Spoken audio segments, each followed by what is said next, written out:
கட்சியின் மாநில தலைவர் மற்றும் எம்எல்ஏ டாக்டர் பூவை ஜெகன்மூர்த்தியார் மீது யூடியூப் சேனல்கள் திட்டமிட்டு அவதூறு பரப்புவதாக கூறி கட்சி தொண்டர்கள் கடும் கண்டனம் தெரிவித்துள்ளனர். சமீபத்தில் நடைபெற்ற சிறுவன் கடத்தல் வழக்கின் விசாரணை தொடர்பாக எம் ஜெகன்மூர்த்தியாரை அவமதிக்கும் வகையில் அறம்நாடு ஒன்று, தமிழா பாண்டியன், கட்ட பஞ்சாயத்து தலைவர் உள்ளிட்ட யூடியூப் சேனல்கள் தவறான தகவல்களை பரப்புவதாகவும், இதன் மூலம் பட்டியலின சமூகத்தினரை அவருடைய மதிப்பை இழிவுபடுத்த முயற்சி செய்யப்பட்டுள்ளதாகவும் கட்சி தரப்பில்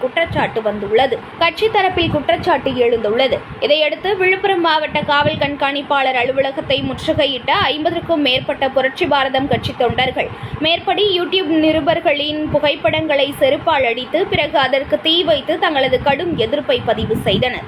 பின்னர் விழுப்புரம் தெற்கு மாவட்ட செயலாளர் தமிழரசன் தலைமையில் SC/ST வன்கொடுமை தடுப்பு சட்டத்தின் கீழ் குறித்த நபர்களுக்கு எதிராக உடனடி நடவடிக்கை எடுக்க வேண்டும் என காவல் கண்காணிப்பாளரிடம் எழுத்துப்பூர்வ மனுவும் வழங்கப்பட்டது. ஒரு வார காலமாக புரட்சி பாரத கட்சியினுடைய தலைவர் கேவிக்குப்ப சட்டமன்ற உறுப்பினர் டாக்டர் ஜெகன்மூர்த்தியார் அவர்களை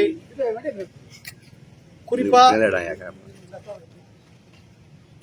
அவர் மீது பொய் வழக்கு சுமத்த வேண்டும், அவர் சட்டமன்றத்திலே தொடர்ந்து திமுகவை எதிர்த்து இந்த பாமர மக்களுக்கு எங்கெங்கெல்லாம் பிரச்சனை நடக்கிறதோ அத்தனை பிரச்சனையும் சட்டமன்றத்திலும் சரி மக்கள் மன்றத்திலும் சரி எதிர்த்து போராடி பல திமுக அரசுக்கு போராட்டங்களை கொடுத்ததன் வாயிலாக அவர் மீது புகாரும் கொடுக்கப்படவில்லை, அவர் மீது எந்த வழக்கும் தொடரவில்லை.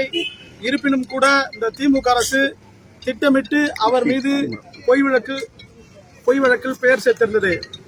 இதை சில பத்திரிகைகள், அதாவது நான் பத்திரிகையை சொல்லல, யூடியூப் சேனல்ஸ், அதாவது யூடியூப்ல அங்கீகாரம் பெறாத சில யூடியூப் சேனல்கள் பெயர்கள், அதாவது அவங்களுடைய பெயர்கள் பிரபலமாக வேண்டும், அந்த யூடியூப் மிகப்பெரிய லெவல்ல வளர்ச்சியாக வேண்டும் என்ற நோக்கத்துக்காக தலைவர் ஜெகன்மூர்த்தியாரை ஒரு பட்டியலின சட்டமன்ற உறுப்பினர் என்று தெரிந்திருந்தும் கூட அவரை வேண்டுமென்றே அவரை விமர்சிக்கும் நோக்கமாக கட்ட பஞ்சாயத்துக்காரன், ரவுடி, கொலைக்காரன், இவர் அரசியல் செய்யறதுக்கு லாக்கி இல்லை அப்படி என்று தொடர்ந்து அவரை விமர்சனம் பற்றி பொதுவெளியில மக்கள் மத்தியில ஒரு தவறான பெயரை சில ஊடகங்கள் தொடர்ந்து பேசி வருகின்றன.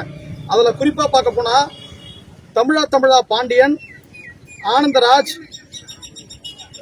மதன் அறிவழகன், பிரேன், மணி, ராஜகம்பீர் இவங்கெல்லாம் பாத்தீங்கன்னா தொடர்ந்து திமுகவுடைய ஆதரவாளராக இருந்து கொண்டு குறிப்பா யாருகிட்டே பணத்தை பெற்றுக்கொண்டு ஜெகன்மூர்த்தியாரை இழிவுபடுத்த வேண்டும் என்று தொடர்ந்து திட்டமிட்டு சமூக ஊடகங்கள்ல யூடியூப்ல தலைவரை விமர்சனம் செஞ்சு வராங்க.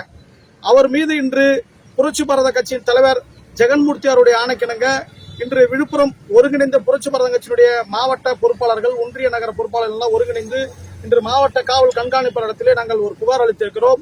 அந்த புகாரில் IT ஆக்ட், அதாவது அவர் மீது சட்டத்துக்கு புறம்பான பதிவுகளை பதிவிடுறாங்க, அவங்க பேர்ல கட்டாயமா வழக்கு பதிவு செய்து கைது செய்ய வேண்டும் என்று நாங்கள் இன்று மாவட்ட காவல் கண்காணிப்பிடத்திலே சந்தித்து புகார் மனு அளித்திருக்கிறோம்.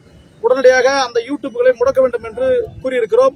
அதை காவல் கண்காணிப்பாளர் ஐயா அவர்கள் உடனடியாக அவர் மீது நடவடிக்கை எடுப்பதாக எங்களிடத்திலே தெரிவித்திருக்கிறார். அவர் நடவடிக்கை எடுக்காத பட்சத்தில் நாங்கள் நீதிமன்றத்தை நாடி அவர்கள் மீது டெஃபரேஷன் சூட் போட்டு கட்டாயமா அதுக்குண்டான நஷ்டஈடு தொகையை நாங்கள் கட்டாயமா கேட்போம் என்று இதன் மூலம் தெரிவித்துக் கொள்கிறேன். என்னுடைய பேர் பூவை ஆறுமுக சார், புரட்சி பாரத கட்சியுடைய மாநில துணை செயலாளர். Super sir. செய்திகளை உடனுக்குடன் தெரிந்து கொள்ள லைக் பண்ணுங்க, ஷேர் பண்ணுங்க, சப்ஸ்கிரைப் பண்ணுங்க, மறக்காம கமெண்ட் பண்ணுங்க.